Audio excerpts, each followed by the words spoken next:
Hey, thank y'all for joining. We're here for our midday popping. Hey, Rose, thanks for being here. Let's go ahead and get into the show. All right. Okay, there we go. Boom. All right, everything said in the video is alleged and in my opinion and is used for fair use and entertainment. Let's go ahead and jump on in. I see a few of my homies live, so I got to go check them out, see what they're talking about after my live, of course. Coming up first is Russell Simmons. Honey, we haven't talked about him in a while. Y'all know he is hiding out in Bali, where he now lives after all these charges that have come upon him. Y'all know I like to say upon him. He had quite a few people suing him for sexual assault. So he is now starting to pay off settlements to make these go away because his ass don't want to go to jail. So let's go ahead and get into it. Shout out to Jasmine Brand. It says that lawyer says that Russell Simmons has resolved settlements with 3 of his sexual assault accusers. Let's go ahead and read up on that. Okay.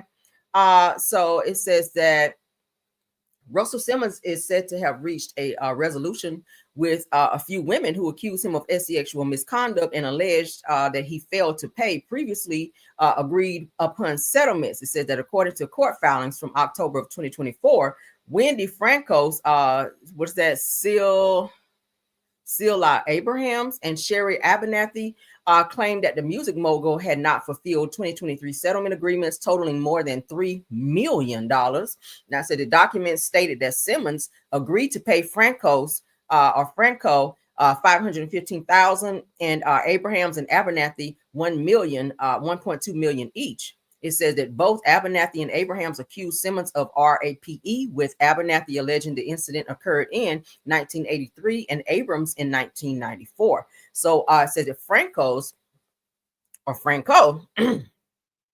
has not publicly shared details of her claims, but legal paperwork describes her case as relating to physical injuries and sickness. It says that additional filings from early 2025 show that Simmons also owed at least $8 million combined to 3 other women, Tina Klein Baker and Tony Sally and Alexia Jones, though he had reportedly paid just $220,000 in total. He just paying women off after just doing says that while Simmons' attorney declined to comment, a lawyer representing Francos, Abraham, and Abernathy told Rolling Stone the matter has been resolved. However, it remains unclear what conditions were part of the resolution or how much money, if any, the women ultimately received. All right. So he is trying to settle those because y'all know he can't really come back to the States because these women have taken out paperwork on him. So as soon as he touched down, they're going to snatch him up at the airport. All right. So shout out to him for resolving this, I guess. But that's still not a good look, right? That's Russell Simmons, honey. Moving right along to the pettiest of them all, none other than 50 Cent, honey. 50 Cent. Let's get into him. Y'all know he is happy that Diddy is in jail. Eventually, he was going to have something to say. So shout out to G Money on this. So it says that 50 Cent reacts to Diddy's new jail photo. As you guys can see, we talked about this, I want to say yesterday, where they showed Diddy's first photo of him out on the jail yard. 50 Cent said that he looks happy to me with all them handsome men around. Said, good morning, New York City, at 50 Cent Nation, at Brian Kosnak, at Leche, was that Mind Durio? So 50 is happy that that Diddy is actually still in jail, and he's laughing at the fact that Diddy is now, his pictures are now being circulated on social media, because y'all know 50 does not like Diddy at all, especially ever since he started messing with his baby mama, of which who was also in Diddy's case as well. Okay, one of his sex workers. Okay, so it's always up and stuck between Diddy and 50 Cent. All right, let's get into some Blueface news. We talked about Blueface getting out on yesterday. This is his, I guess, first appearance since being out. So they said Blueface is fresh out. The circus is back. All right. We haven't heard from Krishan yet. I'm pretty sure she is gearing up to lay eyes on Blueface, because you know she loves some damn Blueface, but he don't want nothing to do with her because he has a girlfriend. So let's get into it. Finish recording. Listen. Nah, I'm doing something right now. I got you later. Get to all that good stuff later, man. Give me a second to myself. A mess. A second to myself, man. Get out of here. You know what I mean? Gotta let them know what time it is. For the dead on me. Skull crack.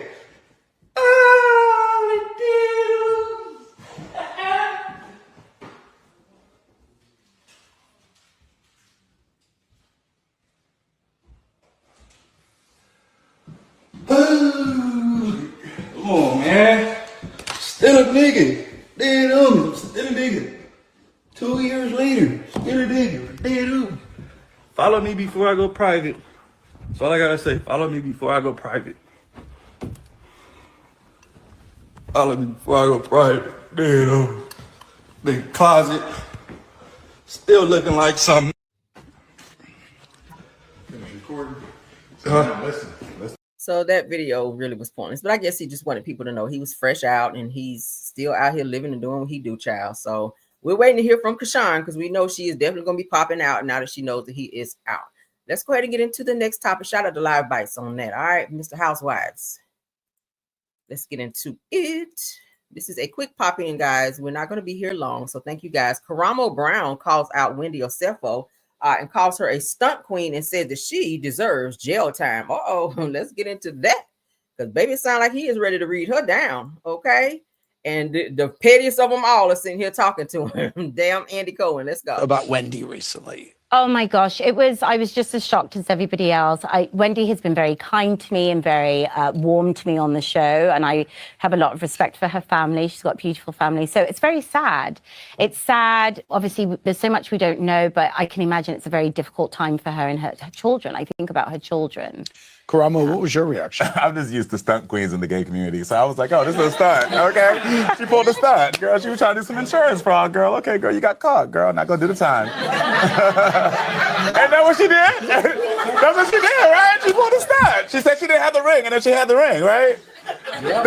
That's a stunt. What was your reaction to the news about... That's what happened. I mean, he right. That is kind of like being a stunt queen saying you didn't have the ring and that somebody stole it, and then for you to pop out in a picture with the whole ring on. Like, yeah, that was a whole stunt queen right there. That was a whole stunt queen move. All right. So of course y'all remember their mug shots here. Y'all know Karamo, child. He is very raw with it. He don't give a hot damn.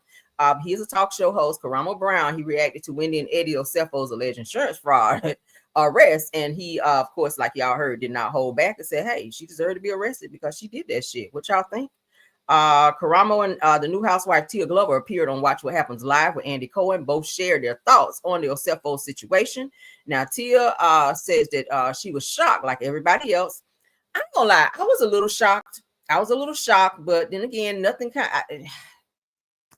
of surprises me anymore with these damn housewives. It just does not. If Karen Huger can go to jail, I mean, it's possible. All right. So Wendy, I don't know. I really wish y'all hadn't done this, but shit, it is what it is. I'm gonna be sitting back like everybody else to see what the outcome of this will be. All right. So if you guys have not checked out Karamo Brown, check him out because he is hella funny. All right, and he will read down. So I do like him.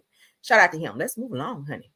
All right, so y'all know Monique Samuels and Chris Samuels, they are divorced, but that has not stopped Chris Samuels from dating a woman of the cast of Real Housewives of Potomac, and she is telling everyone about it. Okay.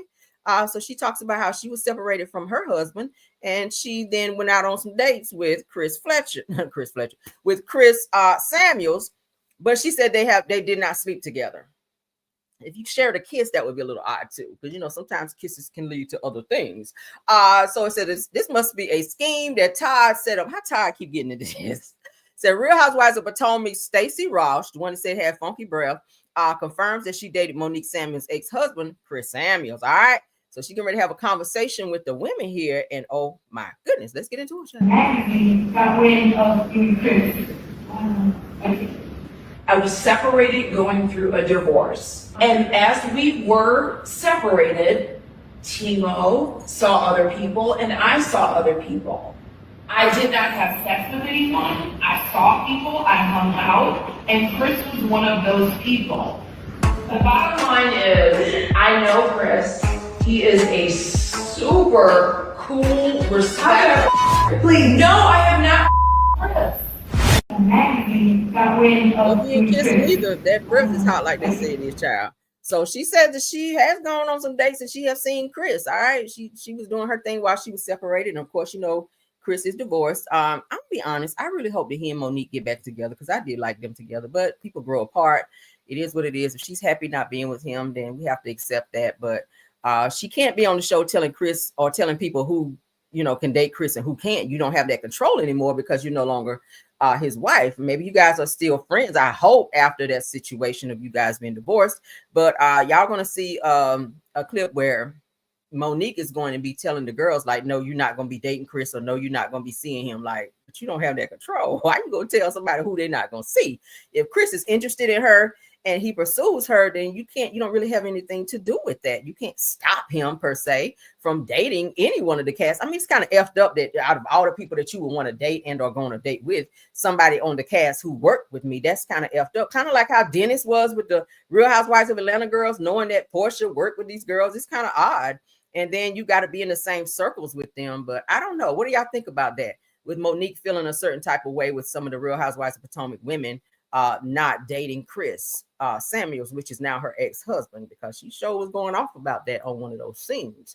Moving right along, though. We're going to get into the last part of the show. So we're going to watch this Steve on Watch where Tina Campbell and her husband are also on or in this interview here with Steve Harvey. Teddy Campbell and Tina Campbell, y'all remember that whole infidelity situation. If you guys watched the Mary show, then you guys know exactly what we mean.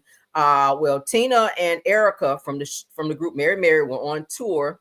And while they were touring and doing whatever they were doing, Tina's husband, Teddy, was home cheating with a woman who was said to be like a family friend, one of her good friends, who was also like a godmother to her kids. She was cheating with and or sleeping with her husband while Tina was on the road. When Tina found out, she became ballistic. She became very abusive and started tearing up their cars. And y'all saw it on the show. But let's let her tell you how this whole thing kind of unwind. I think that every time she tells this story, even though she chose to forgive Teddy and stay with him, it's like he relive it, and you could tell he's so uncomfortable when they talk about it. It's like he's like, can we stop talking about this shit? Like, you said you forgave me, but now you're coming back and you're talking about it again. Like, let's go ahead and watch. How'd you find out about the affairs? Someone actually who knows me very well, they were watching me on the reality show, and I was always saying, I could leave all of this. I can just go and I'm just be with my husband, and I don't need none of this, just me and Teddy, and they can have this. And they were like, listen, I hate to have to say this to you, and I followed the information that I found out for 6 months to make sure it was true, because I don't want to break your heart, but don't stop doing what you're doing, because you might need to take care of you and your kids. So they told me about 2 of them, right? I had talked to my husband 2 days before I was in New York, and I talked to him and I was like, listen, honey, I got reason to believe there's something that's going on, and I need you to be, I'm coming to you because I love you and I want to be able to work through whatever this is, and I need you to tell me. We stayed on the phone for 1 hour and 8 minutes.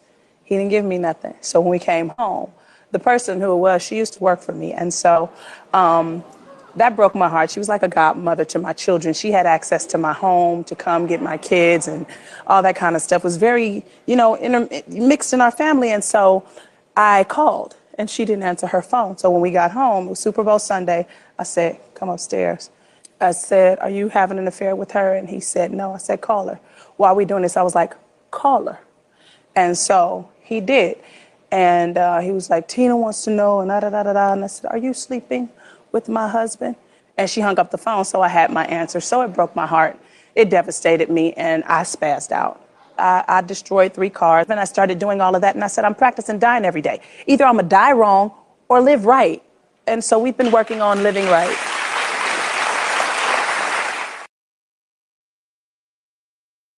What do y'all think about that? I always said that's a out for me. If I gotta be with somebody and you gotta step out and do all that, and then you lie, and the only way you get the truth is if you call said person and then you get confirmation through them versus the person that you have vows with, I can't get with that. I always say that's a total out for me. Ain't no apologizing, because I always say that's a conscious decision. You ain't gonna ever play in my face and put my life in danger on no bullshit like that.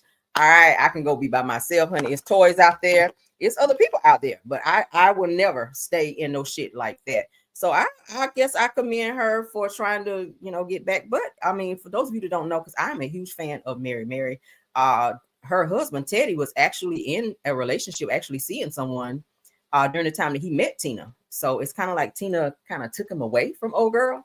So I don't know if that's like a karma situation. I don't want to say that, but he wound up leaving the person he was with and started seeing Tina. And then they ultimately got married. had their kids and all of that, but then he turned around and cheated on her as well. I do like the group. I wish they get back together and do some music because they were really good. But they kind of went their separate ways. Tina didn't want to tour anymore because she felt like if I'm away, then that's going to cause him to be out here doing this shit again. So she decided not to be in the group Mary like that and be touring and doing all the stuff that they used to do because she wanted to stay at home and keep eyes on him. Which I'm like, bitch, I'm not babysitting no man. It's given that you don't trust him now. It's given that you can't live your life and do the things you enjoy because you got to stay up under him with fear of him stepping out and doing the same thing to you before that he did.